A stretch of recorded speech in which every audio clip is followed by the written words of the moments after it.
आपको अगर पता लग जाए कि नानक ने जब सारा कहा कि यहाँ सभी दुखी हैं, बुद्ध ने कहा सब दुखी हैं, तो समझ नहीं आती और हम सुखी होने की कोशिश करते हैं।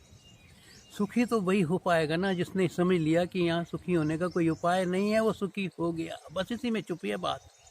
जो समझ गया, समझने वाले समझ गए, जो ना समझे वो अनारी है।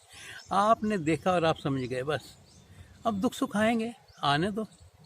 सुख में आदमी सुखी नहीं होगा, दुख में आदमी दुखी नहीं होगा, तो क्या होगा? वो आनंदित है। सच्चिदानंद, सच्चेतन आनंद।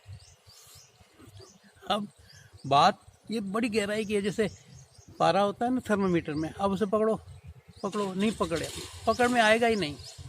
ये चीज़ कभी पकड़ में आएगी नहीं। क्यों नहीं आएगी? क्योंकि आप समझे, आपने देखा, आप समझ गए।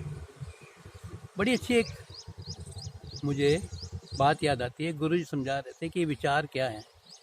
आपने किसी चीज़ को देखा, हम देखते हैं ना कोई चीज़, देखने बाद क्या दिल करता है? हम उसे छूते हैं।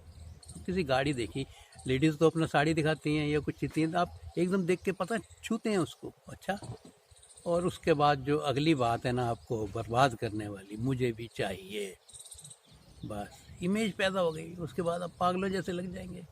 और जिसने साड़ी ली, जिसने कार ली, उसे क्या मिल गया? आपने ये समझ लिया, आप सुखी हो गए ना। अब कार ही आए, साड़ी आए, कुछ आए ना आए, आपको कोई फ़र्क पड़ता नहीं है। गुरुजी की बहुत बढ़िया बात है, वो कहते कोई फ़र्क पड़ता ही नहीं। जिसकी ये समझ आ गई ना, कोई फ़र्क पड़ता ही नहीं। दुख में दुखी नहीं होगा, सुख में सुखी नहीं होगा। और जो होगा ना, उसे हम यही कह सकते हैं कि ये आनंदित है।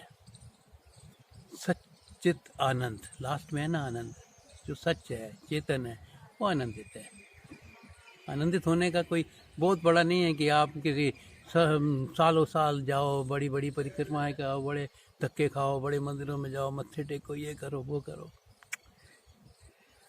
जो समझ गया और जो ना समझा वो अनाड़ी है। समझ जाओ, जितनी जल्दी समझोगे ना, उसके बाद जीवन शुरू होता है। कितनी दफ़ा मैं बताता हूँ कि बुद्ध को जब एक दीक्षा लेने आया तो उसकी पूछी उसकी उम्र, तो उसने कहा जी अभी 3-4 साल है। भिक्षु ने भी देखा कि लग तो रहा है 50-60 साल का, कह रहा है 3-4 साल। कहते अब समझ आई है। जब समझ आएगी ना, तभी ज़िंदगी शुरू होती है। जब जागे तभी सवेरा।